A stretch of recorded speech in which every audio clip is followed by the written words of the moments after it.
जय हिंद साथियों, मैं रमेश काला जीके विद काला पर आपका स्वागत करता हूं। वो लूट रहे थे सपनों को, मैं चैन से कैसे सो जाऊं। वो बेच रहे थे मेरे भारत देश को, मैं खामोश कैसे रह जाऊं। दोस्तों, कौन थे वो जो भारत में आए और भारत को लूट कर ले गए। सोने की चिड़िया कहलाने वाले मेरे देश की अर्थव्यवस्था को वो विकसित से विकासशील कर गए। और कहते हैं दोस्तों कि उस समय, किस समय जब यूरोपियन कंपनी का आगमन होता है, तो कहते हैं कि सबसे पहले खोज थी समुद्री मार्ग से वास्को डी गामा ने भारत की थी। किसने की? तो हम देखेंगे कि यूरोपीय कंपनी का आगमन किस प्रकार से होता है। यूरोपीय जो लोग थे, सबसे पहले पुर्तगाली लोग आते हैं 1498 में। उसके बाद में डच के लोग आते हैं जिसे हॉलैंड या नीदरलैंड कहते हैं 1595 में। और अंग्रेज आते हैं दोस्तों 1600 में। इंग्लैंड वाले ये ही कमर तोड़ देते हैं। और उसके बाद में फ्रेंच आते हैं जो 1664 में आते हैं। हमारा लेसन था कक्षा 12 हिस्ट्री का। कौन सा लेसन था? 5वां लेसन, उपनिवेशवादी आक्रमण। किस प्रकार से ये यूरोपियन लोग भारत की अर्थव्यवस्था को अस्त व्यस्त करते हैं। और इस लेसन में हम यूरोपियन कंपनी का आगमन, ईस्ट इंडिया कंपनी, कर्नाटक युद्ध, 18वीं शताब्दी में भारत की राजनीतिक स्थिति, पानीपत का युद्ध देखेंगे किस किस के बीच होता है। और दोस्तों, प्लासी का युद्ध देखेंगे। इस प्रकार से बक्सर का युद्ध, 1857 की क्रांति, आंग्ल मैसूर युद्ध और आंग्ल मराठा युद्ध के बारे में जानेंगे। और उसके बाद आंग्ल सिख युद्ध और इस लेसन से बनने वाले जितने भी महत्वपूर्ण प्रश्न हैं उसको जानेंगे। सबसे पहले आपको जानना होगा दोस्तों कि यूरोपीय देश थे वो भारत में व्यापार के लिए आते हैं। और भारत की खोज आपको पता होगा वास्को डी गामा ने की थी। किसने की थी? वास्को डी गामा ने 1498 में की थी दोस्तों। और ये एक पुर्तगाली था। जब ये भारत के कालीकट बंदरगाह पर आता है दोस्तों, कहाँ आता है ध्यान रखना, कालीकट बंदरगाह पर आता है। तो यहाँ ये कालीकट का राजा जमोरियन था। कौन था? जमोरियन था। और ये किसका? वास्को डी गामा का भव्य स्वागत करता है। और ये व्यापार करने के लिए आते हैं। और कहा जाता है कि वास्को डी गामा जब व्यापार करने के लिए आता है और लौंग इलायची यहाँ से लेकर जाता है, मसाला लेकर जाता है, तो ये वापस यूरोप में जब ये जाते हैं तो टोटल खर्चा काटने के बाद 60% मुनाफा मिलता है दोस्तों। और इसी मुनाफे से प्रभावित होकर के आपके पुर्तगाली आते हैं, उसके बाद में डच के लोग आते हैं और उसके बाद में इंग्लैंड वाले अंग्रेज आते हैं 1600 में। और 1600 में ध्यान रखना 31 दिसंबर कब की बात है दोस्तों? 31 दिसंबर 1600 को ईस्ट इंडिया कंपनी की स्थापना होती है। और महारानी एलिजाबेथ द्वारा ईस्ट इंडिया कंपनी की स्थापना की जाती है। किसके लिए? भारत में व्यापार करने के लिए। और ये समय कौन सा था? दिल्ली में मुगल सम्राट अकबर का काल था दोस्तों। और इस प्रकार से हम इस लेसन में जानेंगे कि हमने कि उन जो व्यापारी लोग थे उनका किस प्रकार से साथ दिया और कैसे हमने अपने ही पैरों पर कुल्हाड़ी मार ली दोस्तों। इसके लिए हमें क्या पढ़ना होगा? उपनिवेश पढ़ना होगा कि ये उपनिवेश क्या होते हैं। और जो पुर्तगाली लोग आए थे उनमें से जो आपका वायसराय था अल्मीडा, एक वायसराय था जिसका नाम था अल्मीडा। ध्यान रखना, अल्मीडा जिसने ब्लू वाटर पॉलिसी चलाई थी, नीले पानी की जो ये संज्ञा दी गई थी, ये क्या होता है इसके बारे में पढ़ेंगे क्योंकि पिछली साल ही ये एग्जाम में क्वेश्चन पूछा गया था। उपनिवेश क्या होता है? किसी पूर्ण प्रभुसत्ता संपन्न राज्य जिसे सॉवरेन स्टेट के लोगों ने अन्य देश की सीमा में जाकर बसने के स्थान के लिए भी उपनिवेश शब्द का प्रयोग किया जाता है। इसे आसानी से समझने के लिए आपको क्या ध्यान में रखना है कि इंग्लैंड, ज़्यादातर हम इंग्लैंड को मान सकते हैं क्योंकि उसने लगभग 190 साल भारत पर शासन किया। और इंग्लैंड जब भारत को अपने अधीन करते हैं तो ये भारत है, ये देश इसके अधीन हो जाता है। तो इस देश को, किसको, भारत को उपनिवेश कहा जाएगा। आसानी से समझने के लिए, जब कोई शक्तिशाली देश किसी गरीब या कमजोर राष्ट्र पर आर्थिक राजनीतिक रूप से अपना अधिकार कायम कर लेता है, जैसे इंग्लैंड ने भारत पर किया था, उस कमजोर गरीब को उस शक्तिशाली देश का उपनिवेश कहा जाता है। तो इस प्रकार से भारत है वो इंग्लैंड का उपनिवेश था दोस्तों। और आप देखें इसमें कौन सा प्रश्न पूछा जाएगा, मैं आपको बता दूंगा। जो बोर्ड एग्जाम के लिए वेरी मोस्ट इंपॉर्टेंट क्वेश्चन बनेंगे उनके बारे में भी आपको बता दिया जाएगा, उन पर ज़्यादा ध्यान देना दोस्तों। कि 16वीं से 18वीं शताब्दी के बीच में विभिन्न यूरोपीय जो देश थे, जैसे पुर्तगाल, स्पेन, इंग्लैंड, हॉलैंड, फ्रांस आदि ने एशिया तथा अफ्रीका महाद्वीपों में अपने उपनिवेश स्थापित किए थे, मतलब अपने गुलाम स्थापित किए थे। उपनिवेश वासियों का शोषण किस प्रकार से उसने किया, कहते हैं कि मारवाड़ी भाषा में एक कहावत है कि छाछ लेने के लिए आती है और घर की मालकिन हो बैठती है। तो वैसे इसने किया, क्या क्या यूरोपीय लोगों ने, कि वो व्यापार के लिए आते हैं, लेकिन धन निष्कासन का सिद्धांत आपने दादा भाई नारोजी वाला पढ़ा होगा कि भारत से धन निकालना शुरू कर देते हैं। और ये एक समय था कि कहते हैं कि दुनिया में अगर कोई सबसे पैसा वाला अगर देश है तो वो मेरा भारत देश है दोस्तों, ऐसा माना जाता था। इसीलिए इसको सोने की चिड़िया कहा जाता था। और ये उपनिवेश वासियों का किस प्रकार से शोषण करते हैं कि भारत की समृद्धि ने भी यूरोप वासियों को अपनी ओर आकर्षित किया।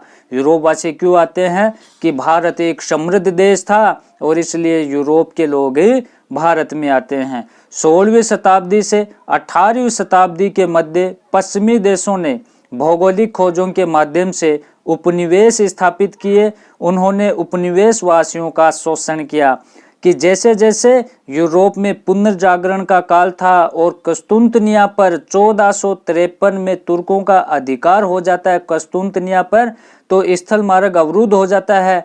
और उसके बाद में जो आप थोड़ा सा समझें, इसे आप उत्तरी अमेरिका समझें, इसे दक्षिणी अमेरिका समझें, इसे अफ्रीका समझें, और यहाँ यूरोप और इसे एशिया वाला पोर्शन समझ सकते हैं। तो यहाँ कस्तूंतनिया था और तुर्कों का उस कस्तूंतनिया पर अधिकार हो जाता है 1453 में। तो जो ये यूरोपीय लोग थे, यूरोप के लोग थे, जैसे पुर्तगाल के और आपके डच है और इंग्लैंड के लोग, ये यहाँ से आकर और स्थल मार्ग रुकने के कारण यहाँ से आए और ये समुद्री मार्ग से वो भारत की खोज की। और इस रास्ते को क्या कहा जाता है, केप ऑफ गुड होप। क्या कहा जाता है, केप ऑफ गुड होप।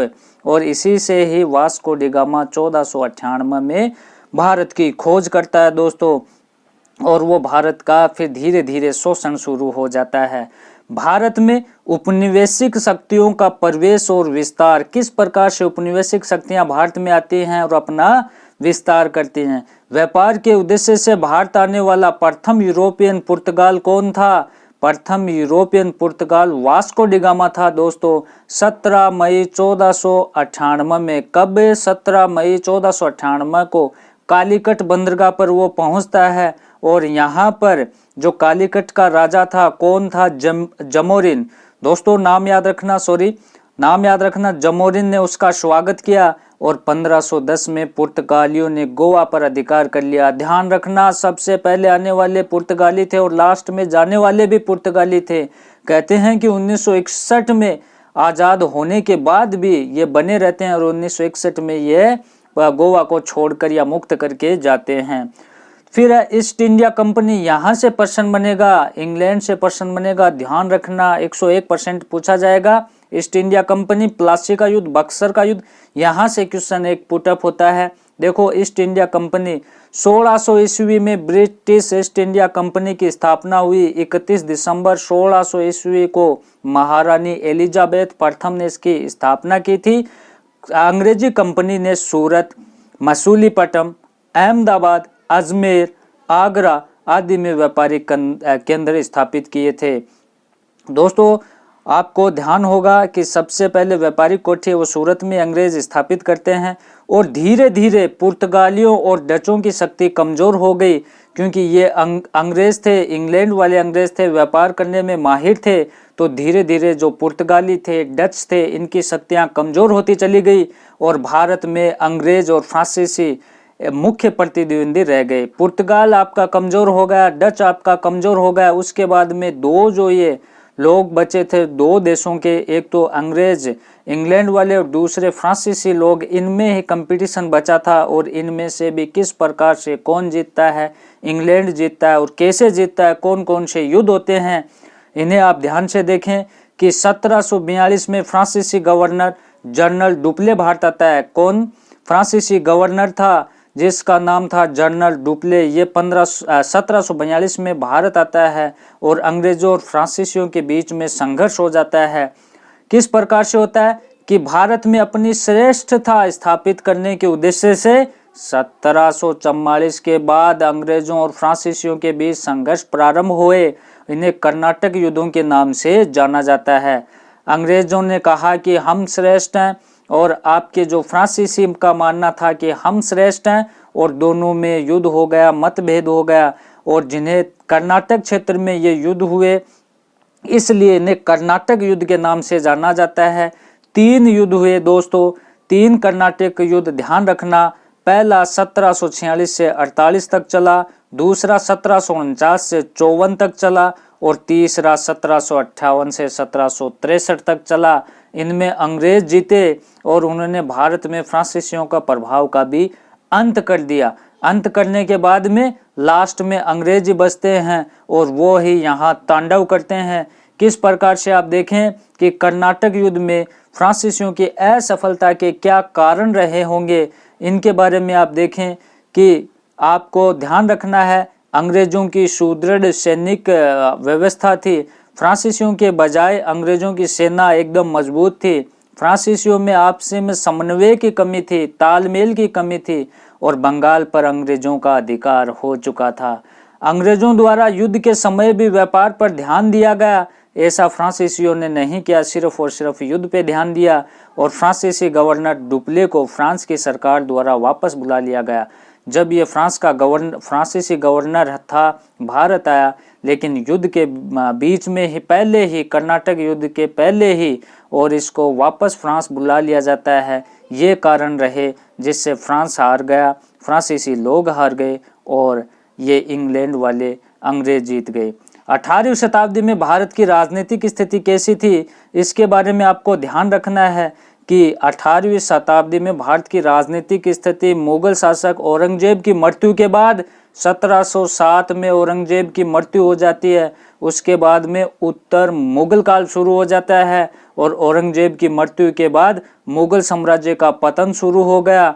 18वीं शताब्दी में मराठों ने उत्तर भारत में अपनी शक्ति का विस्तार किया, परंतु 14 जनवरी 1761 को हुए पानीपत के तृतीय युद्ध में अहमद शाह अब्दाली द्वारा हार जाने से आपसी फूट के कारण उनका साम्राज्य विभाजित हो गया। देखो इसमें क्या कहा गया है, फिर से समझें कि मुगल शासक औरंगजेब की मृत्यु हो जाती है 1707 में और मुगल साम्राज्य का पतन शुरू हो गया।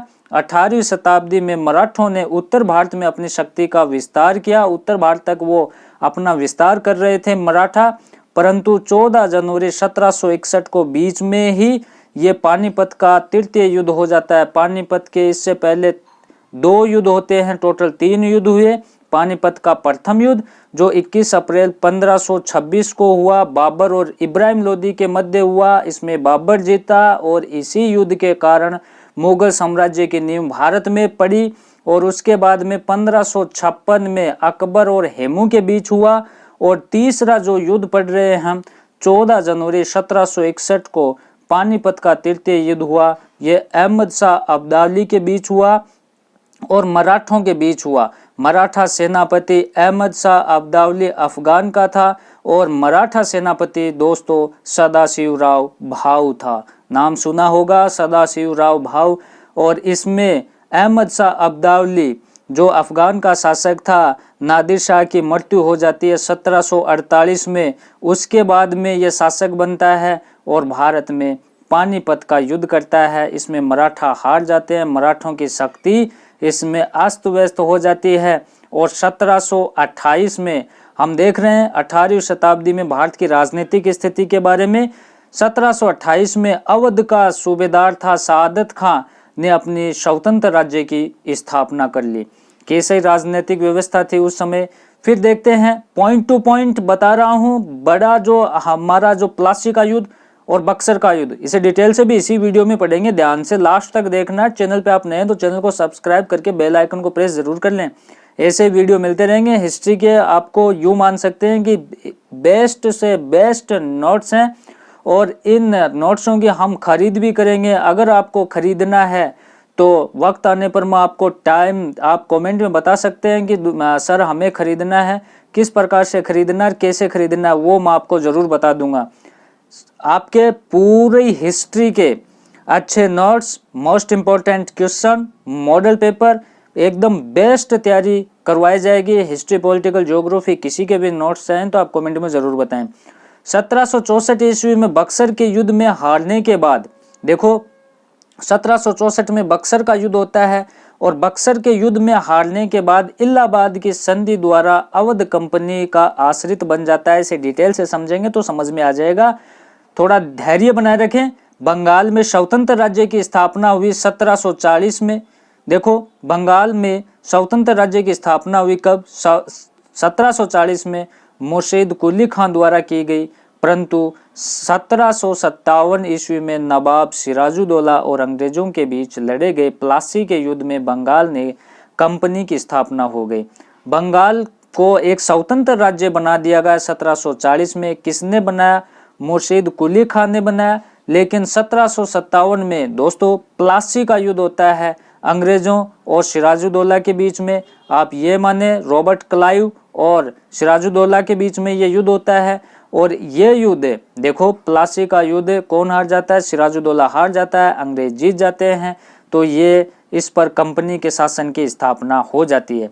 इसके बाद में हम देखें कि 1766 में मैसूर के राजा की मृत्यु के बाद 1766 में मैसूर के राजा की मृत्यु हो जाती है। उसके बाद में हैदर अली है वो मैसूर का शासक बनता है।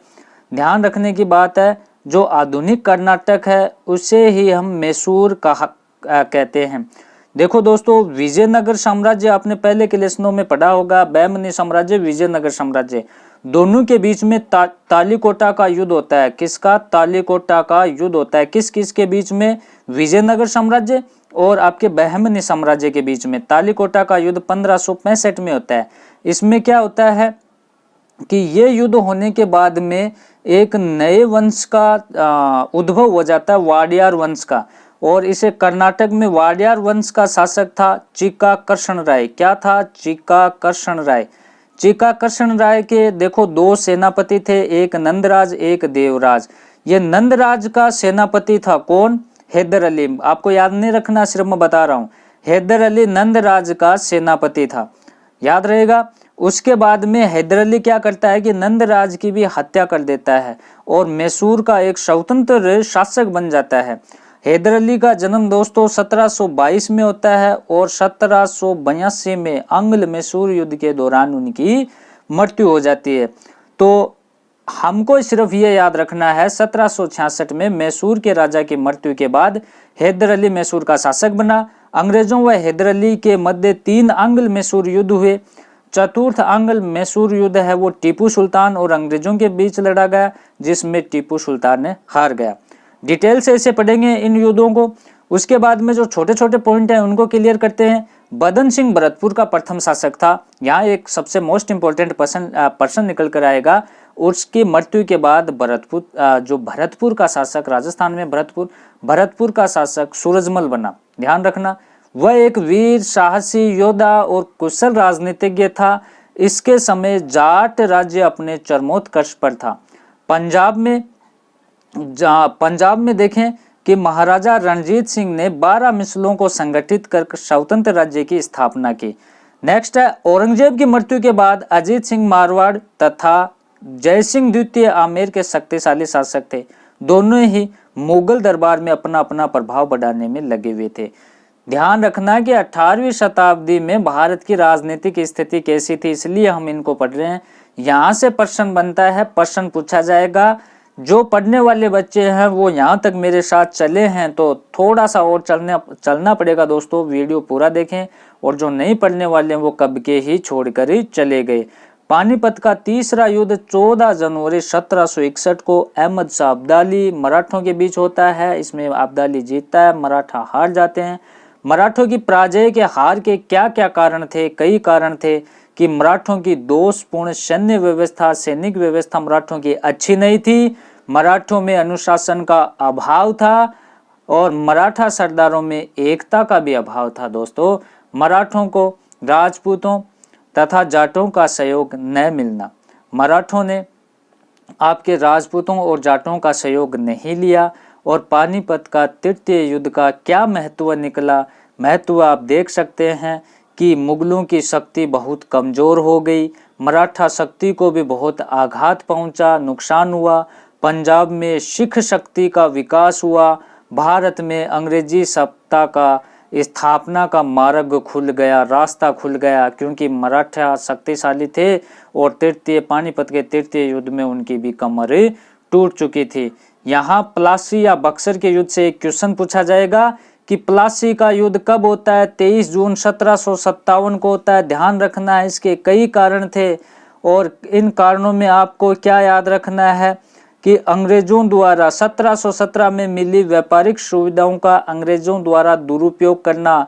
देखो, मुगल शासक था फर्रुखसियर और फर्रुखसियर ने एक फरमान जारी किया था जिसे सुनहरा फरमान कहा जाता है और इसके द्वारा उसने अंग्रेजों को स्वतंत्र व्यापार करने की क्या है कि उसने फरमान जारी कर दिया और 1717 में मिली व्यापारिक जो सुविधा थी अंग्रेजों को, इसका उन्होंने दुरुपयोग किया, शर्त के अकॉर्डिंग नहीं किया और अंग्रेजों द्वारा किलाबंदी की गई और अंग्रेजों द्वारा नवाब सिराजुद्दौला के शत्रुओं को संरक्षण दिया गया। ये बंगाल का नवाब था और इसके जो शत्रु थे, दुश्मन थे, उनको अंग्रेज शरण दे रहे थे। बंगाल के नवाब सिराजुद्दौला के विरोधियों द्वारा नवाब के विरुद्ध षड्यंत्र रचना था दोस्तों, और ये कई कारण थे जिससे प्लासी का युद्ध हुआ। सिराजुद्दौला के जब सिंहासनारोहण हुआ दोस्तों, जब वो गद्दी पर बैठा तो अंग्रेज ने उस नवाब को भेंट भी नहीं दी, इससे सिराजुद्दौला नाराज हो गया। और प्लासी का युद्ध 1757 में, देखो प्लासी के युद्ध के बाद 1757 में भारतीय भूमि पर ब्रिटिश राज की नींव रखी गई, क्योंकि प्लासी का युद्ध था वो 23 जून 1757 को एक तरफ नवाब सिराजुद्दौला था बंगाल का और दूसरी तरफ अंग्रेज थे और अंग्रेजों का नेतृत्व रॉबर्ट क्लाइव कर रहा था। कौन कर रहा था? रॉबर्ट क्लाइव कर रहा था। और इसमें सिराजुद्दौला या बंगाल की हार होती है, अंग्रेज जीत जाते हैं और यहाँ से ही क्या होता है कि ब्रिटिश राज्य की नींव रखी जाती है। प्लासी के युद्ध के परिणाम क्या निकले दोस्तों कि बंगाल अंग्रेजों के अधीन हो गया। जब हार गए सिराजुद्दौला तो अंग्रेजों के अधीन तो होना ही था। मीर जाफर को बंगाल का नवाब बनाया गया और परगने का देखो प्रदेश अंग्रेजों को जागीर में दे दिया गया और अंग्रेजी कंपनी ने सिक्के भी यहाँ जारी किए। थोड़ी सी बात यहाँ ध्यान रखने योग्य यह है कि मीर जाफर को बंगाल का नवाब बनाया गया। ये सिराजुद्दौला का सेनापति था। सिराजुद्दौला से मीर जाफर ने विश्वासघात किया, अंग्रेजों की ओर मिल गया। सिराजुद्दौला से और विश्वासघात करने वालों में एक राय दुर्लभ था जो दीवान था और एक उसकी मौसी थी जिसका नाम था घसीटी बेगम। क्या था दोस्तों? घसीटी बेगम। इसने भी क्या किया? मीर आपके सिराजुद्दौला के साथ में विश्वासघात किया और इन्हीं विश्वासघातों के कारण है सिराजुद्दौला हार गया, बंगाल पर अंग्रेजों का अधिकार हो गया। प्लासी के युद्ध के बाद 1757 से 1760 तक मीर जाफर को बंगाल का कठपुतली नवाब बना रखा। उसके बाद मीर कासिम को नवाब बना दिया गया। ध्यान रखने की बात है इसमें कि सिराजुद्दौला को मार दिया जाता है प्लासी के युद्ध में, मीर जाफर को शासक बना दिया जाता है। मीर जाफर को कठपुतली शासक, मतलब जैसे अंग्रेज बोल रहे थे वैसा ही काम मीर जाफर का था, तो ऐसे में मीर जाफर परेशान हो जाता है। 1757 से 60 तक वो शासक बना रहता है, कठपुतली शासक बना रहता है और उसके बाद में ये अंग्रेजों की मानना है बात बंद कर देता है। तो इसका एक दामाद था जिसका नाम था मीर कासिम। दामाद क्या होता है? जवाई। तो मीर कासिम था, फिर इसको मीर जाफर को हटा दिया जाता है। मीर कासिम को, ध्यान रखना, मीर कासिम को नवाब बना दिया जाता है। मीर कासिम को नवाब बनाने के लिए 27 सितंबर 1760 को वेंसटार्ट की संधि की गई। ध्यान रखना, वेंसटार्ट की संधि मीर कासिम को नवाब बनाने के लिए की गई थी, मीर जाफर के दामाद को। मीर कासिम भी फिर क्या था कि थोड़ा चालाक था, उसने एक बार तो अंग्रेजों को नजराना भेजा, फिर अंग्रेजों को नजराना भेजना बंद कर दिया। मीर कासिम व अंग्रेजों के मध्य आर्थिक मामलों और विभिन्न सुविधाओं को लेकर मतभेद इसमें बढ़ने लगे, और जिसके परिणाम स्वरूप ये भी मीर कासिम भी अंग्रेजों को आंख दिखाना शुरू कर दिया। तो अंग्रेज क्या किए कि इसको भी दबाना शुरू कर दिया, और इसका परिणाम क्या निकला दोस्तों, 22 अक्टूबर 1764 को बक्सर का युद्ध हुआ। कब? 22 अक्टूबर 1764 को। अब ये युद्ध था, ये एक निर्णायक युद्ध था। आपके परीक्षा में दोस्तों बार बार प्रश्न पूछा जाता है, बक्सर का युद्ध, निर्णायक युद्ध किस प्रकार से था? क्योंकि 22 अक्टूबर 1764 को जब बक्सर का युद्ध होता है तो 3 सम्मिलित सेनाएं थी। कौन कौन? एक तरफ अंग्रेज थे जिसका नेतृत्व हेक्टर मुनरो कर रहा था। कौन? Hector Munro. दूसरी तरफ बंगाल का नवाब मीर कासिम था। कौन था? बंगाल का मीर कासिम। अवध का नवाब सुजाउद्दौला। दोनों में अंतर रखना है। हमने जो प्लासी का युद्ध पढ़ा उसमें सिराजुद्दौला था। क्या था? सिराजुद्दौला। और यहाँ बक्सर के युद्ध में अवध का नवाब सुजाउद्दौला है और मुगल सम्राट शाह आलम था। दोस्तों ये तीनों की सेना है वो अंग्रेजों से भिड़ जाती है। इस युद्ध में ईस्ट इंडिया कंपनी को अखिल भारतीय शक्ति बना दिया। क्यों? कि इस युद्ध में भी अंग्रेज जीतते हैं और मुगल ये जो सम्मिलित सेना थी तीनों की, ये हार जाती है। ये एक निर्णायक युद्ध था और ये वास्तविक रूप से भारत में अंग्रेजों की नींव मजबूत करने वाला युद्ध था। और बक्सर के युद्ध के कारण क्या रहे होंगे कि अंग्रेजों द्वारा मीर कासिम द्वारा किए गए प्रशासनिक आर्थिक सुधारों का निषेध किया गया, कि मीर कासिम जो शासक था उसने जो भी कार्य किए उसको नकारा गया। अंग्रेजों द्वारा मुगल सम्राट शाह आलम द्वितीय को नजराना के रूप में 12 लाख रुपए देने के लिए विवश किया गया, कि पहले से ही अंग्रेजों ने कहा कि मुगल सम्राट को आपको 12 लाख रुपए नजराना के रूप में देने होंगे। कंपनी को मिले 3 जिलों को नवाब द्वारा लौटाने की मांग करना, और कंपनी द्वारा उसके अधिकारियों द्वारा मिली व्यापारिक सुविधाओं का दुरुपयोग करना। देखो कंपनी को जो सुविधाएं मिली थी उनके अधिकारी है उनका दुरुपयोग कर रहे थे। ऐसे में बक्सर का युद्ध होना स्वाभाविक था। मीर कासिम और अंग्रेजों के बीच में संघर्ष बढ़ता ही जा रहा था। और बक्सर के युद्ध का महत्व दोस्तों आप देखें तो क्या था कि अंग्रेजों को चुनौती देने वाला कोई दूसरा नहीं बचा। अंग्रेज ही सर्वे सर्वा हो गए, क्योंकि मराठा थे वो पानीपत के युद्ध में टूट चुके थे, मुगल बक्सर के युद्ध में, और आपके जो बंगाल वाला अवध वाला सब ये बक्सर के युद्ध में बिल्कुल हताहत हो चुके थे। तो इसका महत्व ये निकला कि अंग्रेजों को चुनौती देने वाला कोई दूसरा नहीं रहा। बंगाल पर अंग्रेजों का वैधानिक अधिकार हो गया, मतलब कानूनी रूप से बंगाल पर इनका अधिकार हो गया। इस युद्ध ने प्लासी के अधूरे कार्य को भी पूरा किया, क्योंकि बंगाल को वो पूर्णतः जीत नहीं सके थे, तो इसने बक्सर के युद्ध में पूर्णतः जीत हासिल की। और इलाहाबाद की संधि के द्वारा बंगाल, बिहार, उड़ीसा की दीवानी कंपनी को मिल गई। इलाहाबाद की एक संधि हुई दोस्तों, और उस इलाहाबाद की संधि देखो दो बार संधि होती है। प्रथम बार 22 अगस्त 1765 को होती है। कब होती है? 22 अगस्त 1765 को। यह संधि है अंग्रेज और मुगल शासक के बीच होती है। और दूसरी आप मान सकते हैं 1765 को 16 अगस्त को होती है। और इस संधि के द्वारा, इलाहाबाद की संधि के द्वारा क्या होता है कि बंगाल, बिहार, उड़ीसा की दीवानी है वो कंपनी शासक को, कंपनी को मतलब कंपनी का मतलब है यहाँ ईस्ट इंडिया कंपनी या अंग्रेजों को मिल जाती है। दोस्तों ये लंबा पार्ट बन जाएगा। अगले पार्ट में हम देखो लास्ट तक आपको देखना, हिस्ट्री अच्छे से कंप्लीट करवा दूंगा मैं आपकी। अगले पार्ट में हम क्या क्या पढ़ेंगे, देखो प्लासी और बक्सर का युद्ध हमने पढ़ लिया, 1857 की क्रांति पढ़ेंगे, आंग्ल मैसूर युद्ध पढ़ेंगे, और आंग्ल मराठा युद्ध पढ़ेंगे, आंग्ल सिख युद्ध पढ़ेंगे, और महत्वपूर्ण प्रश्न देखेंगे जो परीक्षा उपयोगी हैं। तो दोस्तों वीडियो को लाइक शेयर करें, चैनल पे नए हैं तो चैनल को सब्सक्राइब कर लें। धन्यवाद, wish you all the best दोस्तों, बाय।